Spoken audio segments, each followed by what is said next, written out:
2019년 8월 22일 인도 뭄바이의 한 작은 방에서 13살 소년이 유튜브 카메라 앞에 앉았습니다. 그의 눈은 두려움으로 가득했고 목소리는 떨렸습니다. 2019년 11월부터 세계는 큰 재난을 겪을 것입니다. 피해는 2020년 3월에서 4월 사이 절정에 달할 것이고 가장 큰 피해를 입는 나라는 중국입니다. 당시 그의 말을 들은 사람은 많지 않았습니다. 그저 어린 나이의 상상이라고 여겼죠. 하지만 불과 몇 개월 뒤 예언은 현실이 되었습니다. 코로나19 바이러스가 중국 우한에서 시작되었고 전 세계는 팬데믹의 공포에 휩싸였습니다. 그 소년의 이름은 아비냐 아난드. 그는 단순한 아이가 아니었습니다. 행성의 움직임을 읽는 베다 점성술의 천재. 그가 남긴 예언들은 하나씩 현실이 되어갔고 이제 전 세계가 그의 말에 귀를 기울이기 시작했습니다. 그리고 그가 최근 입을 열었습니다. 다음 전쟁은 이미 시작되었습니다. 사람들이 모르고 있을 뿐입니다. 지금 이 순간에도 동북아시아 어딘가에서 전쟁의 북소리가 점점 더 크게 울리고 있습니다. 그 중심에는 대만 해협이 있고 그 파장은 대한민국을 향해 다가오고 있습니다. 아비냐 아난드는 무엇을 보았을까요? 그리고 우리는 이 예언 앞에서 무엇을 준비해야 할까요? 아비냐 아난드가 처음 세계의 주목을 받은 것은 코로나19 예언이었지만 그것은 시작에 불과했습니다. 그는 행성의 정렬을 통해 미래를 읽으려는 베다 점성술사입니다. 수천 년 전부터 인도에 전해져 내려온 신비의 학문. 그는 이 고대의 지혜를 통해 현대의 재앙들을 정확히 예측해 왔습니다. 2020년 12월 그는 또다시 경고했습니다. 목성과 토성이 정렬하는 시기에 강력한 바이러스가 한 번 더 출몰할 것입니다. 사람들은 반신반의했죠. 하지만 그의 말처럼 델타 변이가 세계를 강타했고 수많은 생명을 앗아갔습니다. 그의 예언은 시기까지 정확했습니다. 2021년 초 그가 남긴 말은 더욱 섬뜩했습니다. 태양과 달, 그리고 수성이 일직선으로 정렬합니다.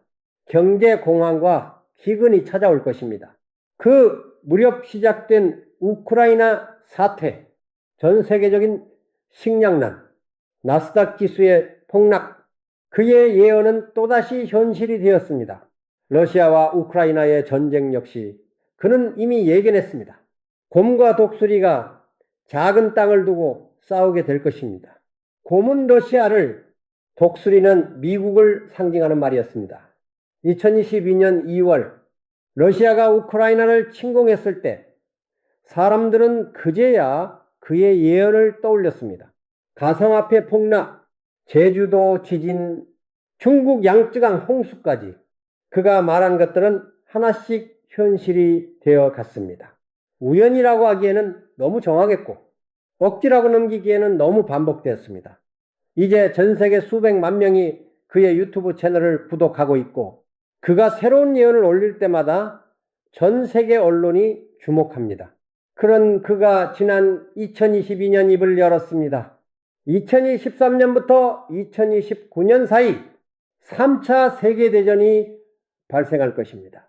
그리고 그는 이렇게 덧붙였습니다. 전쟁은 동쪽의 바다에서 시작됩니다.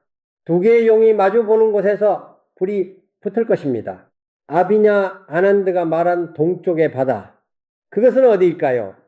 점성술사들과 군사 전문가들은 한 목소리로 말합니다. 대만 해협입니다. 중국과 대만이 마주보고 있는 그 좁은 해협, 바로 그것이 다음 전쟁의 시작점이라는 것입니다. 중국은 줄곧 대만을 자국의 영토라고 주장해 왔습니다.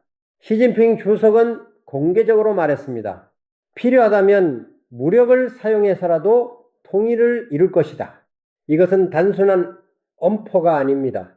중국은 이미 준비를 마쳤습니다. 2025년 홍콩의 한 싱크탱크가 발표한 보고서는 충격적이었습니다. 양안 위험 지수가 7.1을 기록해 인류에 올랐다는 것입니다. 이는 1950년대 양안 군사 대치 때보다 높은 수치입니다. 보고서는 경고했습니다. 대만의 문제는 이미 평화적 해결의 임계점을 넘어섰습니다. 실제로 중국 인민해방군의 움직임은 심상치 않습니다. 2014년 한 해에만 600대가 넘는 중국 군용기가 대만 방공 식별구역에 진입했습니다. 10월 초에만 150여 대가 진입했죠. 이것은 단순한 무력 시위가 아닙니다.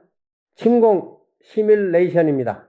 미국 월스트리트 저널은 중국군이 이미 대만 봉쇄 준비를 마쳤다고 보도했습니다. 공습, 포위망 구축, 해상 봉쇄, 사이버 교란까지 5단계 시나리오가 완성되었다는 것입니다. 그리고 그 시나리오가 실행될 시기로 전문가들은 2027년을 지목하고 있습니다. 왜 하필 2027년일까요? 그 해는 시진핑 주석의 사면임이 끝나가는 시점입니다. 그는 사연님을 원할 것이고 그러기 위해서는 눈부신 업적이 필요합니다. 대만 통일보다 더 완벽한 업적이 있을까요? 게다가 2017년은 대만 총통 선거 직전이며 미국 트럼프 대통령의 레임덕이 본격화하는 시기입니다. 중국이 볼 때 완벽한 타이밍인 것입니다. 아비냐 아난드는 이것을 이미 알고 있었던 것일까요? 그는 행성의 움직임을 통해 이 시기를 읽어냈던 것일까요? 더 놀라운 건 그가 단지 시기만 예언한 것이 아니라는 점입니다.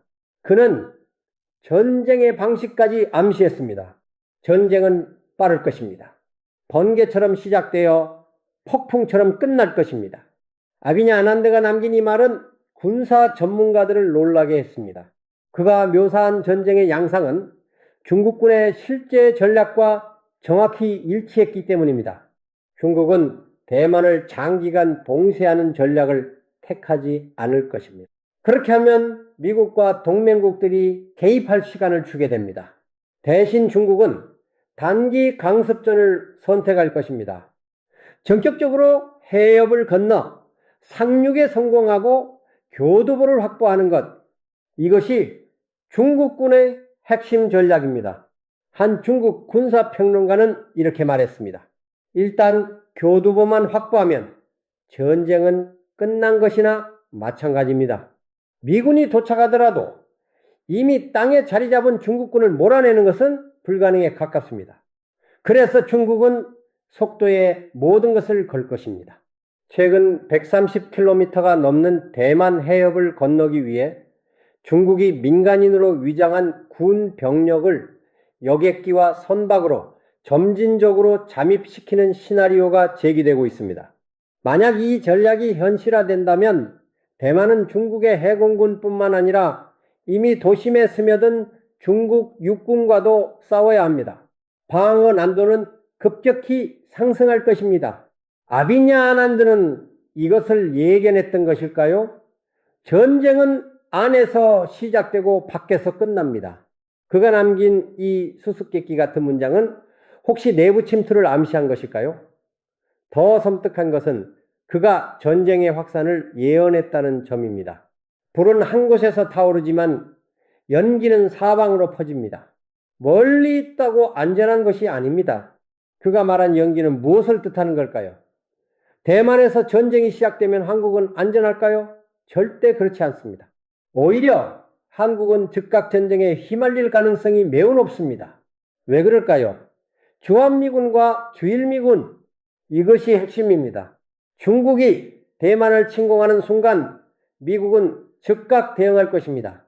그리고 가장 가까운 미군 병력은 한국과 일본에 주둔하고 있습니다. 주한미군의 전력이 대만으로 투입될 것은 거의 확실합니다. 중국도 이것을 알고 있습니다. 그래서 중국은 반드시 주한미군의 발목을 잡으려 할 것입니다. 어떻게 해요? 북한을 이용하는 것입니다. 대만 침공과 동시에 북한이 한반도에서 군사적 위기를 조장한다면 주한미군은 움직일 수 없게 됩니다. 대만을 돕기 위해 한국을 떠날 수 없는 것이죠. 한 중국 전략 전문가는 이렇게 말했습니다. 중국은 한반도와 대만에서 동시에 전쟁을 수행할 국력은 없습니다. 하지만 북한을 통해 한반도를 묶어둘 수는 있습니다. 그것만으로도 충분합니다. 실제로 북한은 최근 몇 년간 러시아에 막대한 양의 포탄과 미사일을 지원했습니다. 자체 비축 물자는 바닥난 상태입니다. 독자적인 남침은 현실적으로 어렵습니다. 하지만 중국의 지원을 받는다면 이야기는 달라집니다. 북한은 중국의 요청에 따라 언제든 한반도의 긴장을 고조시킬 수 있습니다. 더 심각한 것은 해상교통로 차단입니다. 대만 해협은 지구상에서 가장 많은 선박이 오가는 주요 해상교통로입니다. 만약 중국이 대만을 점령하고 남중국해를 봉쇄한다면 한국으로 들어오는 에너지 수송로가 막힙니다. 원유, LNG, 석탄 모두 중동과 동남아시아에서 대만 해협을 거쳐 한국으로 들어옵니다. 한 에너지 전문가는 경고했습니다. 대만을 점령한 중국이 작정하고 해협을 차단하면 한국의 기반 산업은 3개월 만에 고사할 수 있습니다. 에너지뿐만 아닙니다. 한국의 수출도 막힙니다. 수출로 먹고 사는 우리나라에 이것은 경제적 사형선고나 다름없습니다. 아비냐 아난드는 이것을 보았던 것일까요? 그는 한국을 두고 이렇게 말했습니다. 반도의 나라는 선택을 강요받을 것입니다. 하지만 어느 쪽을 선택하든 고통은 피할 수 없습니다. 한국에게는 선택지가 있습니다. 대만 전쟁이 발발할 때 우리는 어떻게 해야 할까요? 참전할 것인가? 중립을 지킬 것인가? 참전한다면 어떻게 될까요? 미국의 압박으로 우리 젊은이들이 대만을 위해 목숨을 걸어야 합니다. 하지만 대만은 우리의 동맹국도 아닙니다. 우리는 무엇을 위해 싸우는 것일까요? 한안보 전문가는 과감한 제안을 했습니다. 전쟁을 피할 수 없다면 차라리 북한을 공격해야 합니다. 양안 전쟁이 터지는 순간이 한반도 통일의 기회가 될 수 있습니다. 중국이 대만에 집중하는 동안 한국이 북한을 제압한다면 중국은 양면 전쟁을 감당해야 합니다. 이것은 중국에게 치명적입니다. 하지만 이것은 너무 위험한 도박입니다.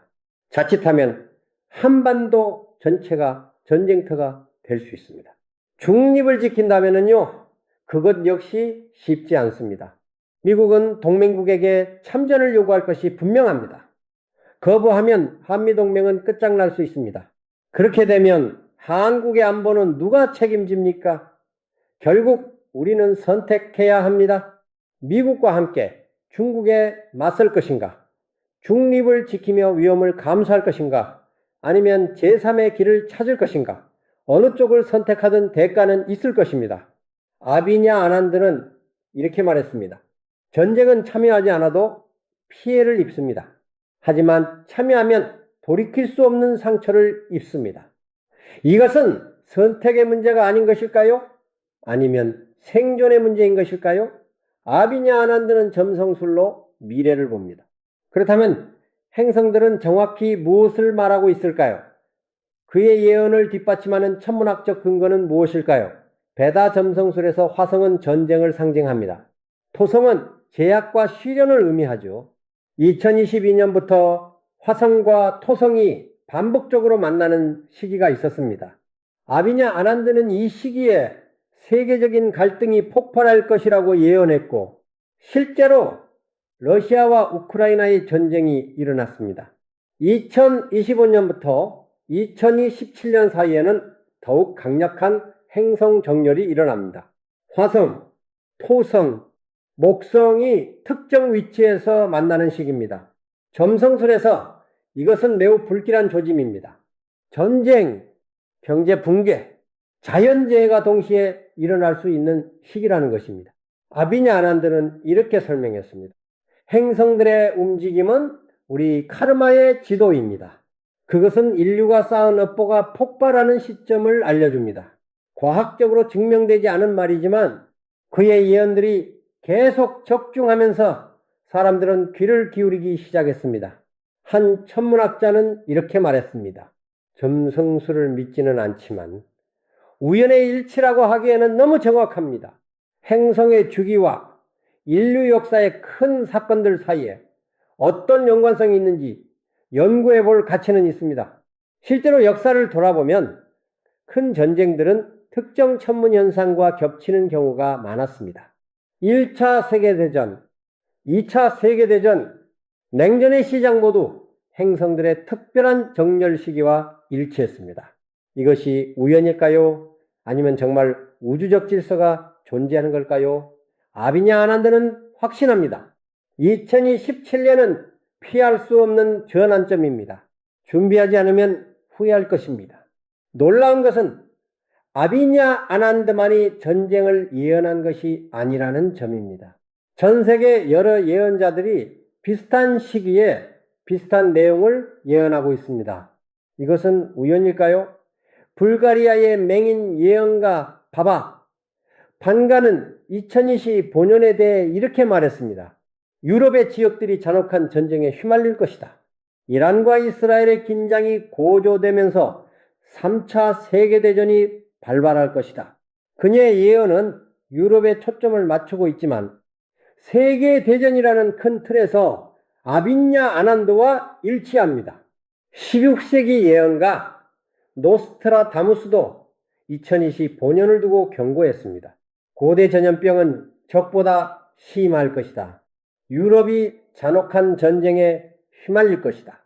그가 말한 전쟁은 동쪽에서 시작되어 서쪽으로 번지는 전쟁일 수 있습니다. 인도의 또 다른 점성술사 쿠샬 쿠마르는 2024년 6월을 3차 세계대전 시작일로 지목했습니다. 비록 그 날짜는 빗나갔지만 그가 언급한 긴장지역은 정확했습니다. 이스라엘과 하마스, 러시아와 우크라이나, 중국과 대만, 한국과 북한 사이의 긴장이 크게 달아오를 것이다. 세르비아의 예언가 미타르 타라비치는 1차, 2차 세계대전을 정확히 예언한 것으로 유명합니다. 그는 3차 세계대전에 대해서도 말했습니다. 전쟁은 동쪽에서 시작될 것이다. 큰 나라들이 작은 땅을 두고 싸울 것이다. 그가 말한 동쪽과 작은 땅은 대만을 가리키는 것일까요? 한국의 타너 스님 역시 한반도의 운명에 대해 예언했습니다. 세계사의 전환점이 되는 전쟁이 반드시 이 땅에서 일어난다.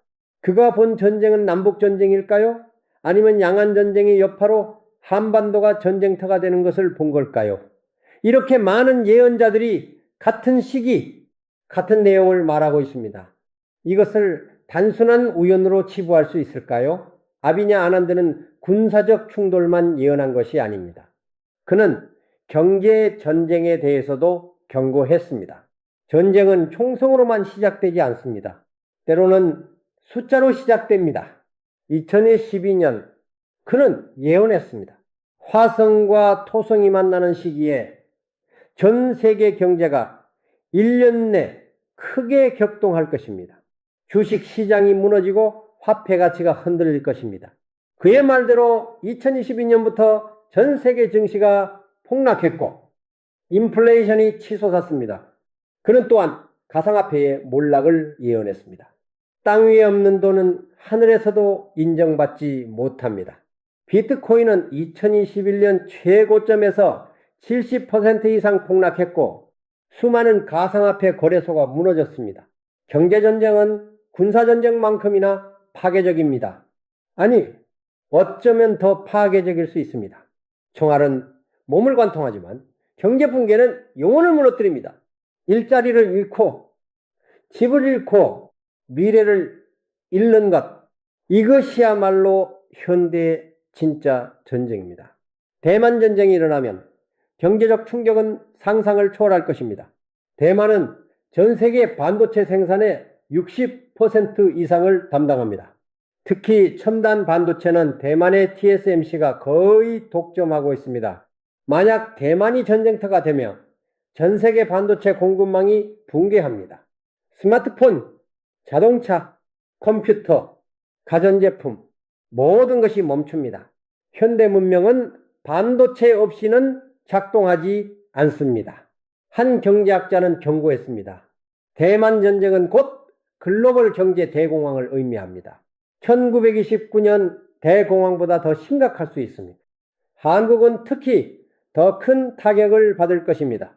우리 경제의 핵심인 반도체 산업이 직접 타격을 받기 때문입니다.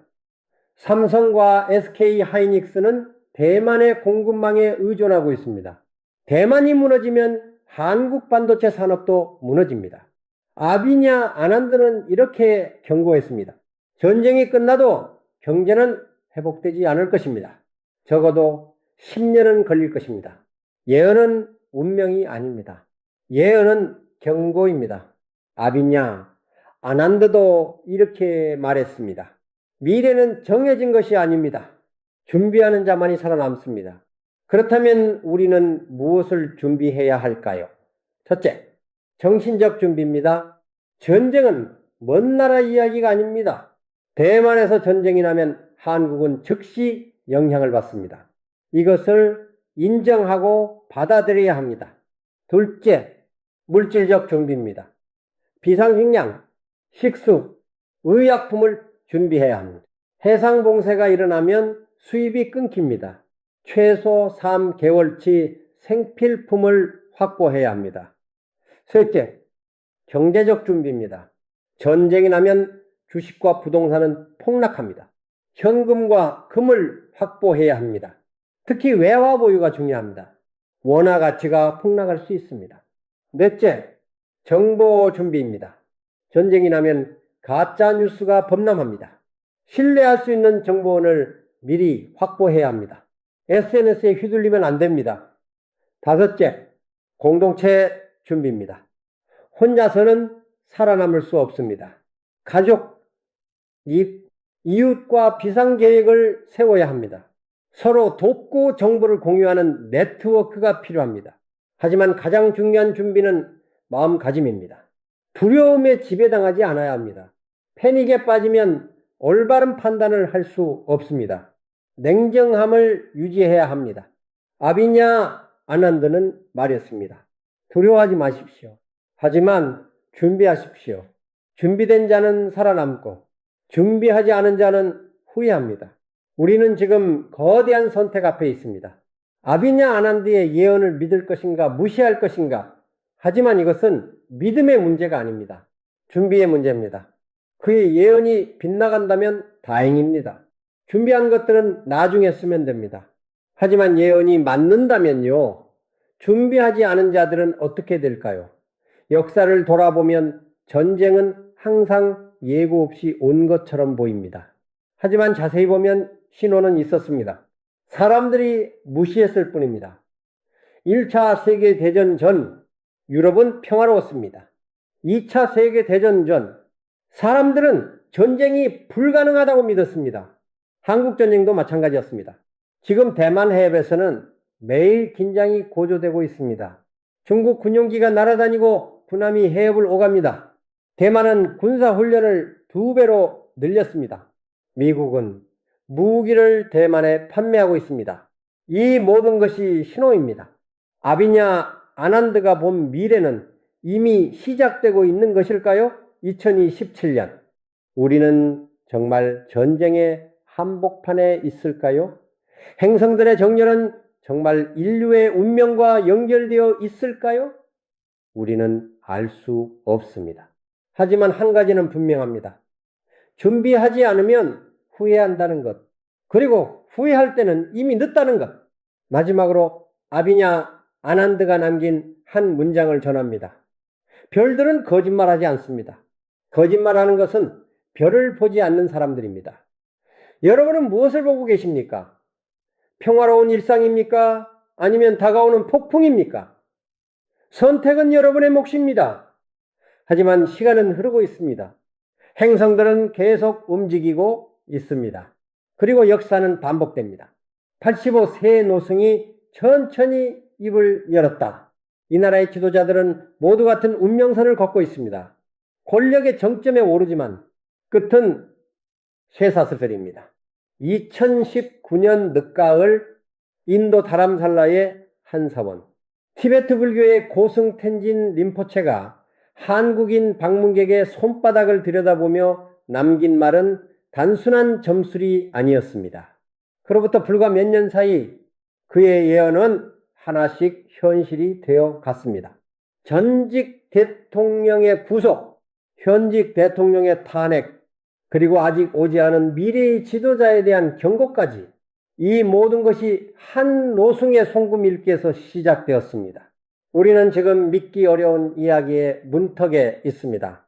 히말라야 산맥 깊숙한 곳에서 한반도의 운명을 내다본 한 사람, 그가 본 것은 단순한 개인의 미래가 아니었습니다.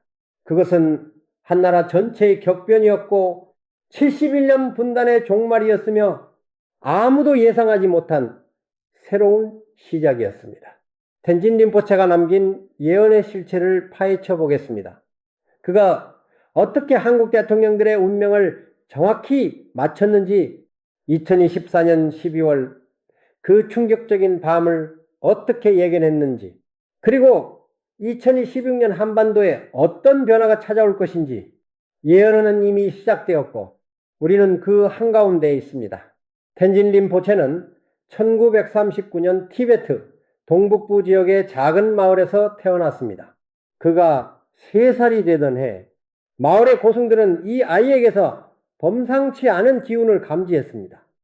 아이는 밤마다 꿈에서 산스크리트어로 된 경전을 외웠고 어른들조차 설명하지 못하는 천체의 움직임을 손가락으로 그려냈습니다. 7살 때 그는 정식으로 환생자로 인정받았습니다. 15세기 티베트의 위대한 학자이자 예언자였던 롭상 최왕의 14번째 환생. 그로부터 78년간 텐진 림포체는 단 한 번도 사원을 떠나지 않았습니다. 중국의 티베트 침공 때도 달라이 라마의 망명 행렬 속에서도 그는 오직 명상과 수행만을 이어갔습니다. 그런 그가 처음으로 외부인을 만나기 시작한 것은 2015년부터였습니다. 정확히 말하면 그가 외부인을 부르기 시작한 겁니다. 세계 각국에서 찾아온 이들에게 그는 단 하나의 질문만 던졌습니다. 당신은 어느 나라에서 왔습니까? 그리고 손을 내밀라고 했습니다. 손금을 본다기보다는 손바닥 위로 흐르는 기운을 읽는다는 표현이 더 정확했습니다. 2019년 가을 한국인 불자 몇 명이 그를 찾았을 때도 마찬가지였습니다. 림포체는 그들의 손을 하나씩 들여다보다가 갑자기 얼굴빛이 변했습니다. 그는 손을 놓지 않은 채 한참을 침묵했고 마침내 입을 열었습니다. 이 나라는 지금 누가 이끌고 있습니까? 방문객들은 당시 대통령의 이름을 말했습니다. 림포체는 고개를 저었습니다. 그 사람은 곧 쇠사슬에 묶일 것입니다. 그리고 그 다음 사람도 마찬가지입니다. 당신들 나라의 지도자들은 모두 정점에 오른 뒤 추락합니다. 이것은 개인의 운명이 아닙니다. 나라 전체의 업보입니다. 당시만 해도 아무도 그 말을 심각하게 받아들이지 않았습니다. 하지만 불과 몇 달 뒤 전직 대통령이 구속되었고 그로부터 몇 년 뒤 또 다른 대통령이 탄핵을 맞았습니다. 그리고 2024년 12월 3일 밤 림포체의 예언은 다시 한번 현실이 되었습니다. 텐진 림포체가 한국에 대해 남긴 예언은 크게 3가지 주제는 아닙니다. 첫째는 지도자들의 운명, 둘째는 국가의 격변, 셋째는 민족의 재탄생. 그리고 놀랍게도 이 3가지는 모두 2024년부터 2030년 사이에 집중되어 있습니다. 그는 2019년 처음 한국인들을 만났을 때 이렇게 말했습니다. 당신들의 다음 지도자는 검은 옷을 입은 사람입니다. 그는 정의를 말하지만 결국 정의에 의해 심판받습니다. 그의 임기는 끝까지 가지 못합니다. 당시 한국은 차기 대통령 선거를 앞두고 있었습니다. 검은 옷을 입은 사람이라는 표현에 사람들은 고개를 갸우뚱했습니다. 하지만 2022년 검찰 출신의 새 대통령이 당선되면서 그 의미가 분명해졌습니다. 검찰 가운을 상징하는 검은 옷. 림포체는 더 구체적인 시점까지 언급했습니다. 그는 겨울의 한가운데서 큰 결단을 내립니다. 하지만 그 결단은 6시간을 넘기지 못합니다.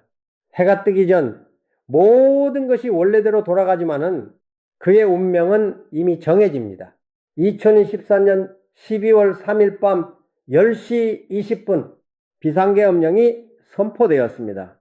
그리고 다음날 새벽 4시 27분 해제되었습니다.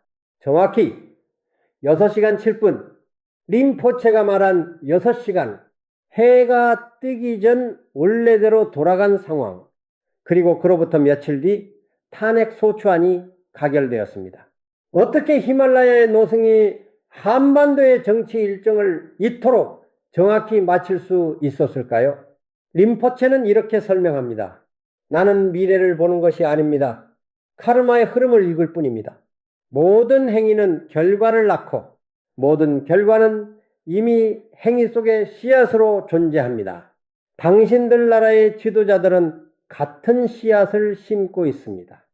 그가 말하는 씨앗은 권력에 대한 집착입니다. 림포체는 한국 정치의 문제를 단순히 개인의 도덕성으로 보지 않았습니다. 그는 이것을 구조적 업보라고 불렀습니다. 당신들은 권력을 신성한 것으로 만들었습니다. 권력을 잡으면 모든 것이 해결될 것처럼 믿습니다. 하지만 권력은 독입니다. 집착하는 순간 그 독은 온몸에 퍼집니다. 2020년 림포체는 한 인터뷰에서 한국 대통령제의 미래를 예언했습니다. 앞으로 3명의 지도자가 더 올 것입니다. 그중 2명은 권좌에서 끌려 내려올 것이고 마지막 1명만이 온전히 임기를 마칠 것입니다. 하지만 그 1명이 오기 전까지 이 나라는 큰 혼란을 겪습니다. 그렇다면 그가 말한 마지막 1명은 누구일까요? 림포체는 그 인물의 특징을 이렇게 묘사했습니다. 그는 권력을 원하지 않는 사람입니다. 사람들이 그를 부를 것이고 그는 마지못해 나올 것입니다. 그의 손에는 국인이라는 표식이 있습니다. 국인, 나라를 구하는 표식. 림포체는 이것을 흰색 천으로 설명했습니다. 그는 늘 흰색 손수건을 지니고 다닙니다. 그것은 단순한 천이 아니라 순수함의 상징입니다. 그가 나타날 때 사람들은 그 천을 알아볼 것입니다. 이 예언은 지금도 많은 논쟁을 불러일으킵니다. 일각에서는 특정 정치인을 지목하기도 하고 또 다른 일각에서는 아직 알려지지 않은 인물이라고 주장합니다. 하지만 림포체 본인은 이름을 밝히기를 거부했습니다. 시간이 되면 모두가 알게 됩니다. 그 사람조차도 자신이 그 사람인지 아직 모릅니다. 텐진 림포체의 예언 중 가장 충격적인 부분은 2026년에 대한 것입니다. 그는 2021년 한 법회에서 이렇게 말했습니다. 2026년은 한국에게 운명의 해입니다. 그 해, 가을, 하늘이 갈라지고 땅이 흔들립니다. 하지만 그것은 파괴가 아니라 재탄생의 신호입니다. 하늘이 갈라진다는 표현을 두고 해석이 분분합니다. 일부는 자연재해를 의미한다고 보고 또 일부는 정치적 격변을 뜻한다고 봅니다. 하지만 림포체는 더 구체적인 힌트를 남겼습니다. 그 해 11월 두 지도자가 만납니다. 하나는 남쪽에서 하나는 북쪽에서 옵니다. 그들은 71년 동안 닫혀있던 문을 엽니다. 71년 한국전쟁 정전 협정 체결 이후 분단의 세월입니다. 림포체가 말하는 두 지도자의 만남은 남북 정상회담을 의미하는 것으로 해석됩니다. 그런데 그는 단순한 만남이 아니라 문을 연다고 했습니다. 이것은 무엇을 뜻할까요? 그는 이어서 이렇게 말했습니다. 그 문이 열리면 강물이 흐르기 시작합니다. 북에서 남으로, 남에서 북으로. 처음에는 작은 물줄기지만 점점 커져서 마침내 하나의 큰 강이 됩니다. 2030년 그 강은 바다에 이릅니다. 이 비유는 통일 과정을 상징하는 것으로 보입니다. 2026년 11월 남북 정상회담으로 시작된 화해와 협력이 점진적으로 확대되어 2030년에는 완전한 통일에 이른다는 의미입니다. 림포체는 이것을 한국의 기적이라고 불렀습니다. 한국은 두 번의 기적을 이룹니다. 첫 번째는 폐허에서 부강한 나라로 일어선 것이고 두 번째는 분단에서 통일로 나아가는 것입니다. 두 번째 기적이 첫 번째보다 더 큽니다. 왜냐하면 이것은 단순히 영토의 통합이 아니라 마음의 치유이기 때문입니다. 하지만 림포체는 이 과정이 결코 순탄하지 않을 것이라고 경고했습니다. 2026년 말 지금의 정부가 무너집니다. 새로운 세력이 집권하지만 그들도 처음에는 혼란스러워합니다. 통일은 준비된 자의 것이 아니라 용기 있는 자의 것입니다. 지금의 정부가 무너진다는 예언은 많은 논쟁을 불러일으킵니다. 이것이 정권 교체를 의미하는지 아니면 더 근본적인 체제 변화를 뜻하는지 명확하지 않습니다. 하지만 림포체는 이것이 나쁜 일이 아니라고 강조했습니다. 낡은 것이 무너져야 새로운 것이 들어설 수 있습니다. 당신들은 너무 오래 같은 방식으로 살아왔습니다. 분단도 그렇고 대립도 그렇습니다. 이제 그 틀을 깨야 합니다. 2026년은 그 시작입니다. 텐진 림포체의 예언이 더욱 놀라운 것은 그가 한국에 대해 과거에도 정확한 예측을 해왔기 때문입니다. 2015년 그는 한국에 큰 촛불이 켜질 것이라고 말했습니다. 당시 아무도 그 의미를 이해하지 못했지만 2016년 말 촛불 시위가 전국을 휩쓸었습니다. 2018년 그는 남북의 지도자들이 손을 잡을 것이라고 예언했습니다. 그 해 4월 판문점에서 두 정상이 군사 분계선을 넘나들며 악수를 나눴습니다. 2020년 그는 전 세계가 보이지 않는 적과 싸우게 될 것이라고 경고했습니다. 코로나19 팬데믹이 시작되기 몇 달 전의 일이었습니다. 이처럼 그의 예언은 단순한 추측이 아니라 놀라울 정도로 구체적이고 정확했습니다. 그렇다면 2026년에 대한 그의 예언도 현실이 될 가능성이 높습니다. 문제는 우리가 그것을 어떻게 준비하느냐입니다. 림포체는 한국인들에게 세 가지 조언을 남겼습니다. 첫째, 과거에 집착하지 마십시오. 당신들은 너무 많은 원한을 품고 살아갑니다. 누가 옳고 누가 그른지 따지는데 모든 에너지를 썼습니다. 하지만 통일은 용서에서 시작됩니다. 과거를 놓아야 미래를 잡을 수 있습니다. 둘째, 두려움에 굴복하지 마십시오. 변화는 항상 두렵습니다. 특히 큰 변화일수록 더 두렵습니다. 하지만 두려움 때문에 변화를 거부하면 당신들은 영원히 분단 속에 갇혀 살게 됩니다. 용기를 내십시오. 2016년은 용기가 필요한 해입니다. 셋째, 서로를 신뢰하십시오. 통일은 정치인들만의 일이 아닙니다. 국민 한 사람 한 사람의 마음이 모여야 가능합니다. 남과 북이 서로를 신뢰해야 하고 남한 안에서도 서로를 신뢰해야 합니다. 신뢰 없이는 아무것도 이룰 수 없습니다. 그런데 림포체의 예언 중 가장 기묘한 부분이 있습니다. 그는 2012년 이후에 한국에 대해 말할 때마다 미소를 지었다는 겁니다. 평소 거의 표정 변화가 없던 그가 한국의 미래를 말할 때만큼은 환하게 웃었습니다. 나는 통일된 한국을 봅니다. 그것은 단순히 남과 북이 합쳐진 것이 아닙니다. 새로운 문명의 탄생입니다. 동서양의 지혜가 만나고 전통과 현대가 조화를 이룹니다. 한국은 세계의 중심이 됩니다. 작은 나라이지만 큰 빛을 발합니다. 그는 특히 젊은 세대에 대해 큰 기대를 표했습니다. 지금의 젊은이들이 통일 한국을 이끌 것입니다. 그들은 분단을 경험하지 않았기 때문에 오히려 자유롭습니다. 그들의 상상력이 새로운 나라를 만들 것입니다. 림포체의 예언에 따르면 통일 과정은 세 단계로 진행됩니다. 2026년부터 2027년까지는 화해와 신뢰 구축의 시기입니다. 이 기간 동안 남북은 경제 협력을 확대하고 인적 교류를 늘리며 군사적 긴장을 완화합니다. 2028년부터 2029년까지는 제도적 통합의 시기입니다. 화폐 통합, 법률 통합, 행정 통합 등 실질적인 통일 작업이 진행됩니다. 이 과정에서 많은 어려움이 있지만 국민들의 의지로 극복합니다. 2030년은 완전한 통일의 해입니다. 림포체는 이렇게 말했습니다. 2030년 여름 한반도에 새로운 굵기가 펄럭입니다. 그것은 남도 아니고 북도 아닌 제3의 깃발입니다. 71년의 분단이 끝나고 하나의 민족이 다시 태어납니다. 그런데 여기서 주목해야 할 점이 있습니다. 림포체는 통일이 평화적으로 이루어진다고 분명히 말했습니다. 전쟁은 없습니다. 무력 충돌도 없습니다.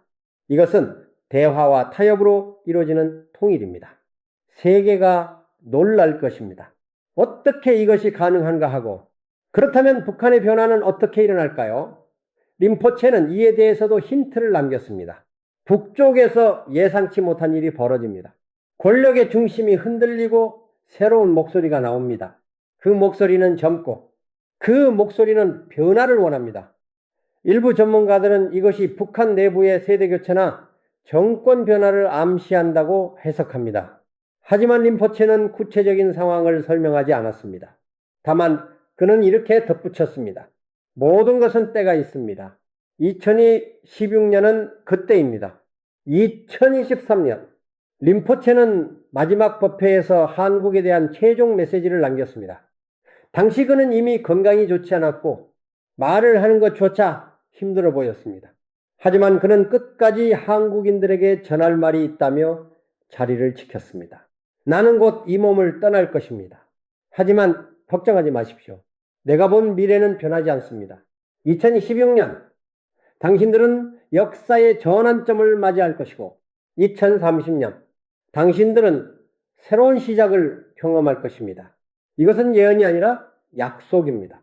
그는 손을 들어 하늘을 가리켰습니다. 하늘은 이미 알고 있습니다.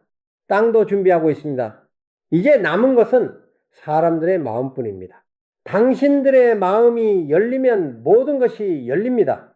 마지막으로 그는 한국인들에게 질문을 던졌습니다. 당신들은 정말로 통일을 원합니까? 입으로만이 아니라 마음으로 원합니까? 통일을 위해 무엇을 내려놓을 수 있습니까? 이 질문에 답할 수 있을 때 통일은 옵니다. 텐진 림포체는 2014년 1월 85세의 나이로 입적했습니다.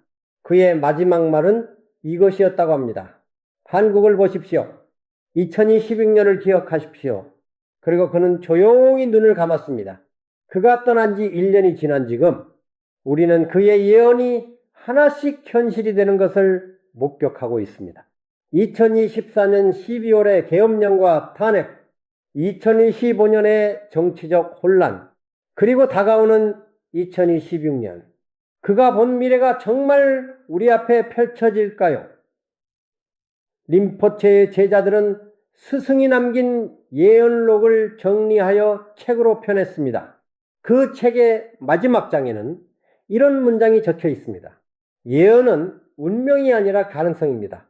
미래는 정해진 것이 아니라 만들어가는 것입니다.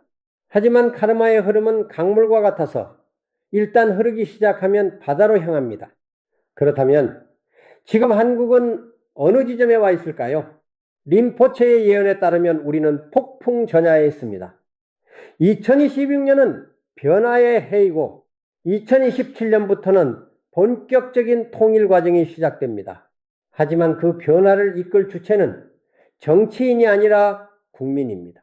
림포체는 생전에 이런 말을 자주 했습니다.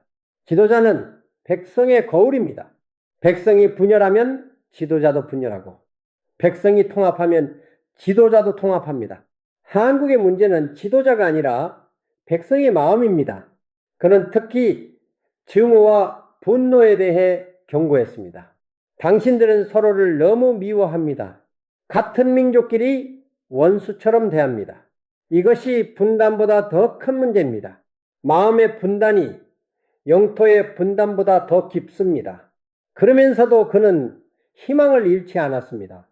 하지만 나는 봅니다.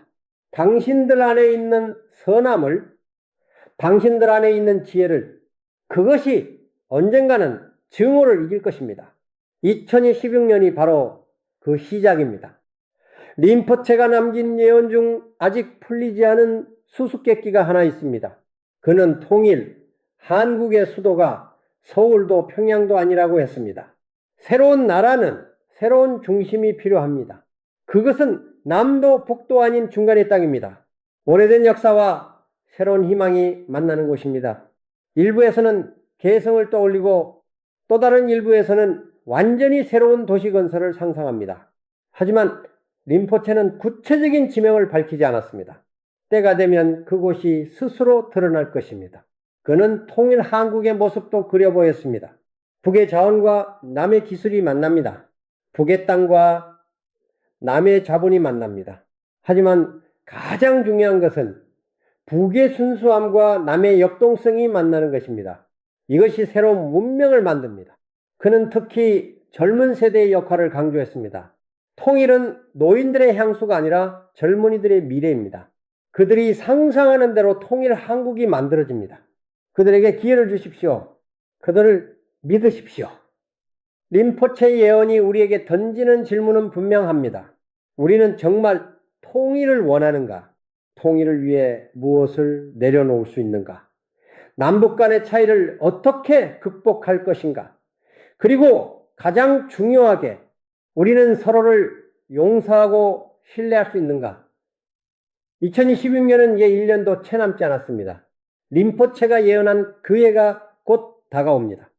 11월 남북 정상회담, 연말 정부 붕괴와 새로운 세력의 등장, 그리고 통일로 가는 첫걸음, 이 모든 것이 정말 현실이 될까요? 역사를 돌아보면은 예언이 맞는 경우도 있고 틀리는 경우도 있습니다. 하지만 텐진 림포체의 경우 지금까지 그가 한국에 대해 한 예언은 대부분 맞아떨어졌습니다. 촛불 시위, 남북 정상회담, 코로나 팬데믹, 대통령 탄핵까지. 그렇다면 2016년 통일의 시작이라는 예언도 현실이 될 가능성이 높습니다. 문제는 우리의 준비 상태입니다. 림포체는 항상 말했습니다. 예언은 경고입니다. 미리 알려주는 이유는 준비하라는 것입니다. 준비된 자에게 변화는 기회이고 준비되지 않은 자에게 변화는 재앙입니다. 그렇다면 우리는 무엇을 준비해야 할까요? 림포체는 세 가지를 제시했습니다. 첫째, 마음의 준비. 통일을 진심으로 원하고 북한 주민을 같은 민족으로 받아들일 마음의 준비. 둘째, 물질적 준비. 통일 비용을 감당하고 경제적 충격을 완화할 준비. 셋째, 제도적 준비. 두 체제를 통합하고 새로운 시스템을 만들 준비. 하지만 그는 무엇보다 중요한 것은 마음이라고 강조했습니다. 돈과 제도는 나중 문제입니다. 먼저 마음이 하나가 되어야 합니다.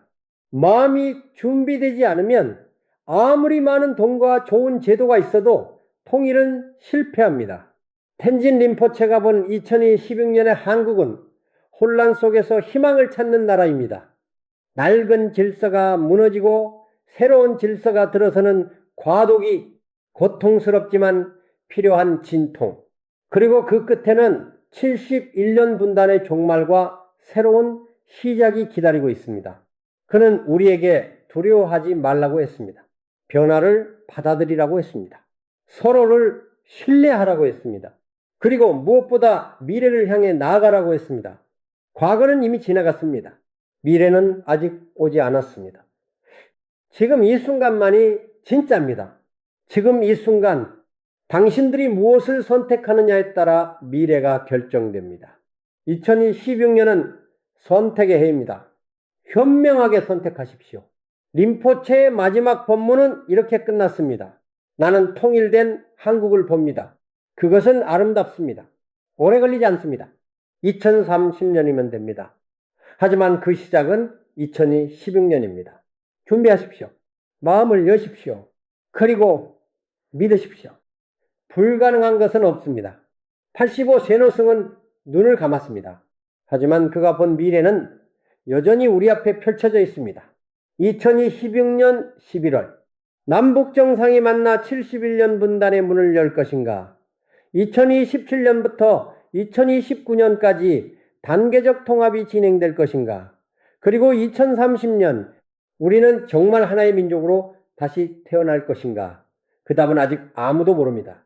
하지만 한 가지 분명한 것은 변화가 시작되었다는 사실입니다.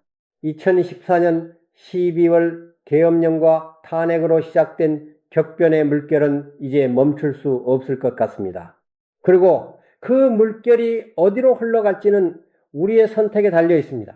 림포체는 떠났지만 그의 예언은 남았습니다.